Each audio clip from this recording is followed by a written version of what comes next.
Who's this gentleman, Dave? Have a think about it. We haven't seen him for a couple of years. No, but I'll tell you what. In 2017, I thought this guy was going to go on and become the best player in the comp.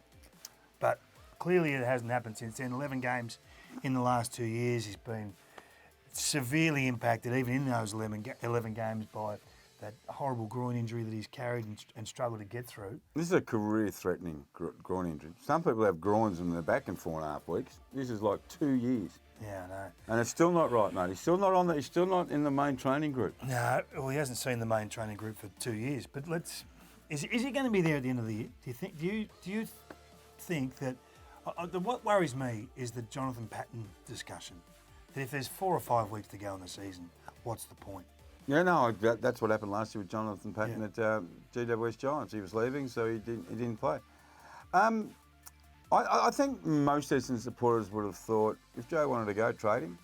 Essendon decided to keep him. Okay, we've decided to keep him. Let's get something out of him. Doesn't look like it's going to happen. He may not play this year. He may, but he's not going to be seen till the second half of the year. Not many players can just walk into playing AFL football. Very few people can walk in and not train and play for 3 years and come in and have an impact. This game waits for nobody. Will Joe be there next year? We'll talk about that at the end of the year. Right now, let's talk about Essendon. I think it's been a really, everyone knows it's been a really messy summer. Really messy. Joe, will he play? Probably not. Fantasia wanted to leave, he stayed. Conor McKenna's gone home, they see he's going to come back, but where's his headspace? I mean, this game's hard to play. You can't be taking 2-3 weeks off, going home in Feb and then getting straight back into it. So, and they got the coaching transition. I just think people are looking at Essendon and thinking, to borrow one of your famous statements, where is Essendon? Their fans are asking, where is our football club? And all they seem to be picking up every week is the paper, and there's another negative, and another negative, another negative. And you think, God, how much more can be endured here? Positives are they get Devon Smith back, who's the best and fairest winner, missed most of last year. Fantasia's flying. Fantasia's playing really well. They're trying McGrath in the midfield. They've got some talent, Essendon, but it's not about talent. It's about the substance and how they play. I mean, Essendon won 5 games last year in a row. Everyone thought, wow, and they made a run to the finals. But geez, they can be wishy-washy, Dave.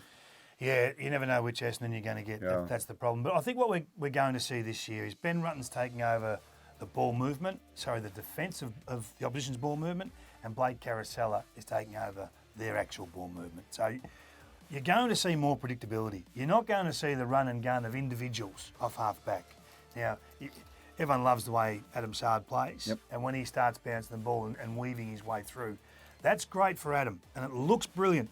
The Essendon Best and Fairest Night would have been a great watch from a video package perspective. There would have been highlights everywhere, but they're too short and too sharp to have predictability forward of the ball. It'll be more composed. When they need to go slow, they'll go slow. When the time's there to go fast, they'll go fast. It won't be every play like they tried to do, I think, the last couple of seasons. So it'll be different. It'll be a different Essendon. Does that give them more opportunity to win? I think it does. Now, whether they've got the talent on the park to match that is the concern. But if they don't start playing well, say they don't play well, let's go to the scenarios. Essendon 1-4, 1-5. People looking at Essendon and say, well, who's to blame? Is it the players? Is it Caracella? Is it Rutten? Is it John Worsfold? It just projects messiness, okay? And if they start playing well, everyone goes, well, who's it? Is it John Worsfold? Is it the players? Is it Rutten?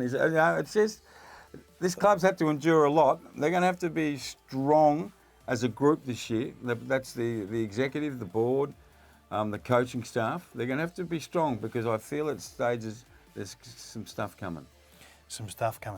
I would think there's going to be some criticism coming. Not stuff, criticism coming. Like just questions. What is going on out there? What is happening with Joe Daniher? You know, what's the ruck situation looking like? I don't think the system's given them a chance. I think this new, measured, calculated ball movement that gives them a chance to defend if they turn it over, and also gives them a chance to convert regarding positioning, etc. I think it'll probably be the best it's looked for a while. Well, I hope so, because a lot of Essendon supporters out there, I don't know about you, they get into my ear, they're very, very frustrated with this football club.